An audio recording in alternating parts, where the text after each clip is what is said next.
morning, good afternoon, good evening, and welcome back once again to my channel, the Value Creation Playbook. My name is Raja Mukherjee. If you're new here, hit like, subscribe, and ring the bell icon so that you don't miss an insight. In this episode, we are going to talk about something that can make or break any turnaround: working capital optimization. This is the art of unlocking cash that's already in your business, trapped in receivables, inventory, or inefficient payables, and redeploying it for growth. We'll cover some real life examples, essentially to give you the horsepower that you so much need. Let's jump in. In a turnaround, profit gets the headlines, but cash pays the bill. That's where working capital optimization comes in, accelerating cash inflows, slowing cash outflows, and reducing money trapped in inventory. That's the beauty of it. Speed. Every dollar that you release can go into rewarding your shareholders. Dell did it wonderfully. In 2023, they freed up 1.3 billion in cash by tightening customer credit, renegotiating supplier payments, and using AI to forecast demand more precisely. In turnarounds, that breathing space can mean the difference between control, change, and crisis management. Think of working capital as your oxygen tank. Can plan your next move only if you have got enough to breathe.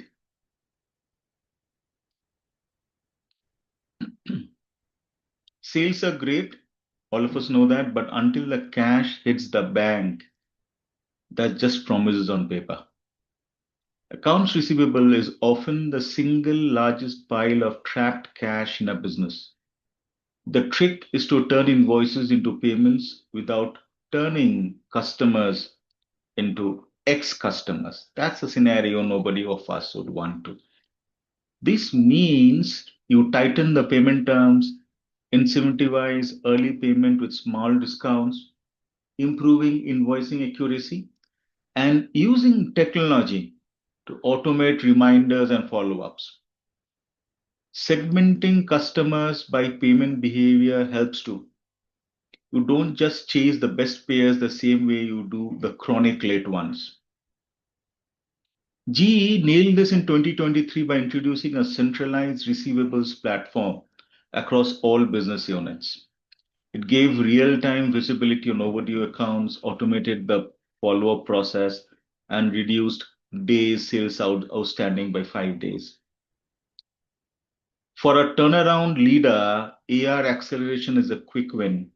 It boosts liquidity fast and sends a clear message to the sales team. A deal isn't done until the money's in. Dynamic discounting flips the usual payment conversion on its head. Instead of delaying payments to conserve cash, you pay certain suppliers early in exchange for a discount. The supplier gets the cash flow relief, you get a lower cost of goods, and both sides strengthen the relationship. In a turnaround, this can be a targeted tool for keeping critical suppliers healthy and loyal.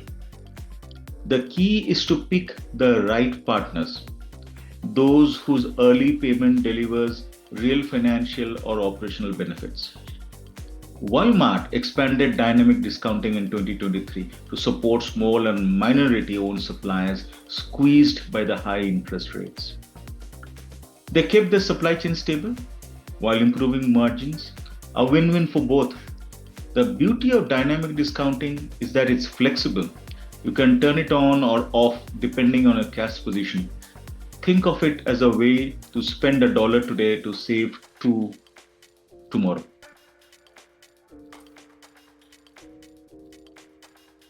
Extending payment terms is one of the oldest liquidity tricks in the book. But in a turnaround, you can't just push suppliers to the brink and hope they'll pick up the phone. The art is in strategic alignment. Negotiate longer terms in exchange for volumes, commitment, consolidate suppliers to improve your leverage, and stagger payment schedules to smooth outflows. PepsiCo's 2023 playbook is a great example.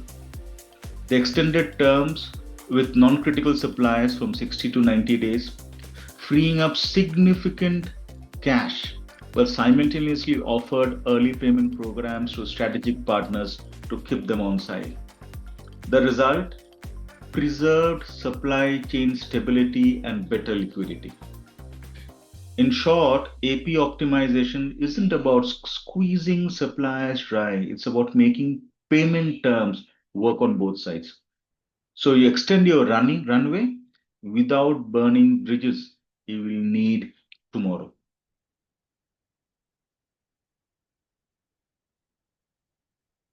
Supply chain is one of the biggest levers that you have uh, to manage your working capital, especially when things go downwards, southwards. Supply chain finance takes AP optimization to the next level by using your credit rating to get suppliers paid faster, but at lower financing cost than they would manage themselves. You keep your extended terms, they get early cash, and everyone's balance sheet looks healthier. And obviously, everybody's happy at the end of the day. This is especially valuable when interest rates are high and supplies are under pressure. Siemens did this in 23 for renewable energy suppliers, giving them access to cash within days while keeping Siemens's own term intact. It reduced supplier bankruptcy and kept projects on track. For turnaround leaders, supply chain finance isn't just a cash lever, it's relationship capital. You're signaling to the suppliers that you are in this together, which means preferential treatment when capacity is tight or disruptions hit. Inventory optimization is a very interesting topic. Inventory is where working capital often goes to get stuck. Too much, and you have got capital gathering dust and raking up storage costs. Too little, you miss sales and frustrate customers. Optimization is striking the right balance. AI driven demand forecasting can improve accuracy, just in time replenishment can cut holding costs, and SKU rationalization reduces complexity. Adidas pulled off in 23, cutting inventory days by 20% through better forecasting and tighter product lifecycle management. That one move released €1.5 billion in cash, critical for their post-COVID profitability recovery. In a turnaround, inventory discipline is non-negotiable. Every dollar you free up here works twice. Once by reducing costs, and again by making capital available for higher value uses when you need them most. Reverse logistic and liquidation strategies. Another interesting topic very close to the supply chain angle that I was talking of. Debt stock and returns are like ghosts haunting your balance sheet. They drain working capital and take up space. Reverse logistics turns those ghosts into cash. It's about efficiently processing returns, refurbishing where possible, and selling through secondary channels instead of writing everything off. Best Buy did this in 23 by expanding its refurbished electronics outlets online. They recovered cash, cut wastes, and boosted their sustainability credentials, turning a liability into a marketing asset. For turnaround leaders, liquidation strategies can be a quick injection of liquidity, especially when you need to clear obsolete or seasonal stock in a hurry, which is often a nightmare for a lot of business leaders. The trick is to build the process into your operating rhythm so you're not stuck with a warehouse full of last season's mistakes. You cannot simply ignore the role of data and analytics in working capital story. In working capital optimization, data isn't just helpful, it's the control tower. Real-time dashboards integrating AR, AP, and inventory matrix give leaders the visibility to act before problems turn into cash crunches.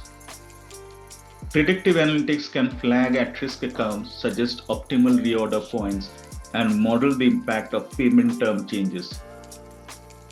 Caterpillar built exactly this kind of global working capital control tower in 23 by integrating supplier, customer, and inventory data. It allowed them to adjust terms dynamically and prevent cash squeezes during demand swings.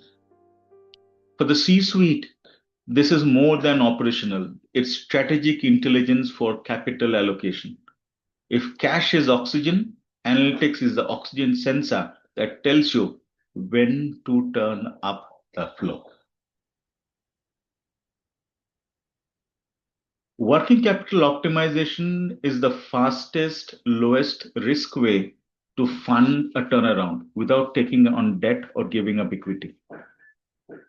The best program starts with the quick wins, like accelerating receivables and pair them with structural changes in payables, inventory, and supply chain design.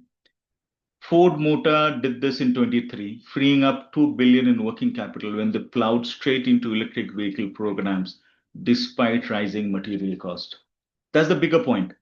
Mastering working capital isn't just about surviving a rough patch. It's about creating the fuel for growth. So when recovery comes, you are ready to sprint while others are still catching their breath. That's the beauty of this entire exercise. So my friends, remember, working capital isn't just an accounting metric, it's strategic fuel in your hands. Optimize it and gain breathing room, investment capacity, and financial resilience. Ignore it, and even a profitable business can run out of cash.